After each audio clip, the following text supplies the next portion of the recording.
안녕하세요. 교통사고 전문 보상가배상TV입니다. 이번 사고에서 눈에 띄는 점 어떤 게 있을까요? 결국은 뒷차가 다 책임져야 되는. 명백하게 무과실이 나와야 되는 사고입니다.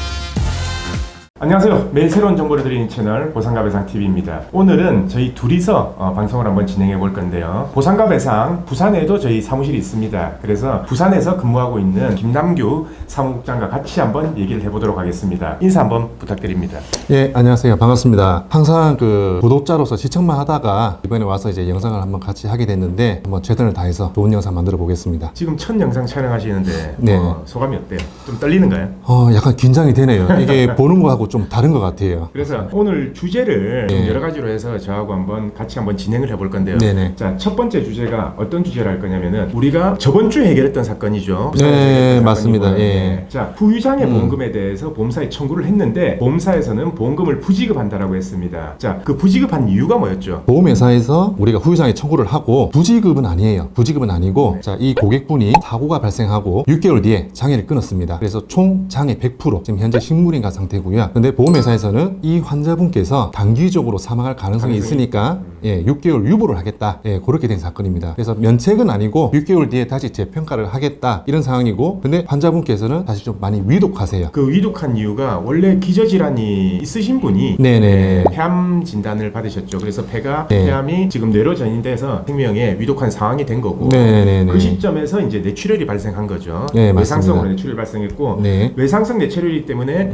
우리는 상해 후유장애 보험금을 청구했고요. 네네. 당연히 80% 이상 고도 후유장애 보험금을 청구했죠. 근데 맞습니다. 보험사에서는 약관을 근거로 이 보험금을 유보하겠다. 네. 네, 약관에는 이렇게 나와 있잖아요. 단기간에 회복 가능성이 있거나 아니면 단기간에 사망 가능성이 있을 경우에는 네. 6개월을 더 유보할 수 있다. 맞습니다. 네, 그래서 네. 보험사에서는 그 약관, 그 내용을 근거로 이제 유보를 하겠다는 거죠. 왜냐? 단기간에 사망할 가능성이 있기 때문에. 맞습니다. 자, 근데 사실상 그래요. 이분 같은 경우에는 지금 암이 뇌로 전이돼서 뇌에서 이제 다 압박을 하고 있고 뇌압도 네. 올라간 상황이었고 네. 그리고 그것 때문에 또 보험사에서는 의료 자문까지 받았잖아요. 네. 네, 의료 자문 받아서 그 부분에 대해서는 단기간 사망 가능성이 있다라는 자문을 받았기 때문에 보험금을 못 주겠다. 지금 당장은 단 6개월 뒤에 다시 보자라고 네. 이렇게 한 거죠. 맞습니다. 근데 사실상 우리가 피보험자 입장에서는 계약자 입장에서는요. 그 상해 후유장애 가입 금액이 꽤 되잖아요. 그렇죠. 2억 3억 정도 이렇게 예, 고액이죠. 그분이 예. 얼마였죠, 보험금이? 그분이 가입 금액이 3억입니다. 3억 정도 됐었죠. 예. 그러니까 실제로 보험사 말대로라면 6개월을 유보해서 그 사이에 사망을 한다. 네. 사망을 하셨다. 돌아가셨다라고 하면 그 보험금을 지급 안 하겠다라는 거 아닙니까? 맞습니다. 네. 예. 그러면은 우리 입장에서는 어떻게든지 돌아가시기 전에 네. 사망하기 전에 왜냐면 의사 소견도 단기간 사망 가능성이 있다라고 했기 때문에 네네. 사망하기 전에 그 보험금을 받아내야 되는 게 또 우리 목표였고요. 맞습니다. 자, 그래서 결국은 보험금을 다 지급받았죠. 예, 뭐 네. 전에 다 지급을 받았습니다. 네. 예. 근데 처음에 보험사하고 통화를 하거나 보험사하고 이 자료를 가지고 이제 분쟁을 했을 거 아니에요. 우리가 네. 선임하고 나서. 네네. 네. 그때 보험사 주장은 뭐였던가요? 한 번 더 정리를 하자면은 이분은 폐암 3기였습니다. 3기고 암 치료를 받고 있는 와중에 이제 컨디션이 좀 저하가 되어가지고 암 치료를 5번 정도 놔두고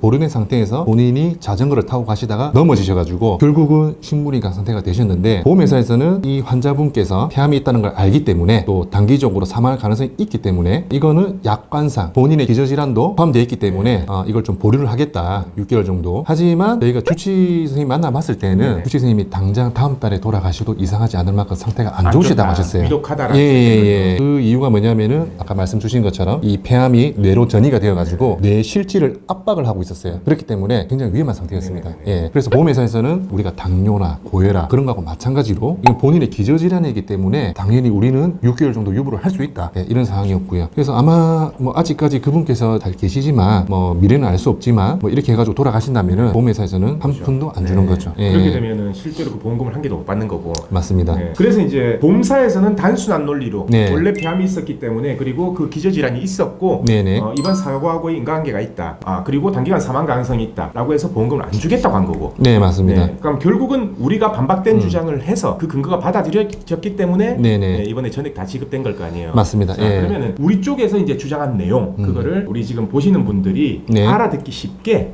좀 설명을 해주시면은 아, 아마, 네네네. 이해가 빠를 것 같아요. 알겠습니다. 네. 보험회사에서는 이 환자분의 기저질환 그리고 이제 여러 가지 외상이 중첩이 되어가지고 이분은 단기적으로 사망하실 경우에는 결국 장애가 아닌 사망으로 가는 중간 단계이기 때문에 이 보험금 지급을 유보하고 만약 6개월이 지난 뒤에도 이분이 살아계신다면 보험금을 지급해주겠다라는 내용인데 이런 단기 사망은 그래요. 우리가 봤을 때는 이분 같은 경우에는 머리 뇌출혈이 발생했지만 이 뇌출혈이 어떤 뇌간이라든지 생명의 중추적인 부위하고 직결되는 부위가 아니기 때문에 이분 같은 경우에는 폐암으로 사망을 하시면 하셨지 머리 뇌출혈로 사망하실 가능성은 없다. 그렇죠. 예. 우리가 주장한 거는 이거죠. 지금의 유독한 상황은 네. 원래 가지고 있던 기저질환이 네. 폐암이 뇌로 전이되면서 맞습니다. 뇌를 압박하고 있기 때문에 당연히 사망을 하게 된다면 네. 그 암 때문에 사망을 하는 거다. 그렇죠. 근데 우리가 지금 이번에 청구한 보험금은 네. 상해 후유장애 보험금이다. 맞습니다. 넘어지면서 뇌출혈이 발생했고 그 네. 뇌출혈로 인한 후유장애 상태가 됐기 때문에 그거는 단기간 사망할 가능성이 없는 거다. 단 후유증, 이 80%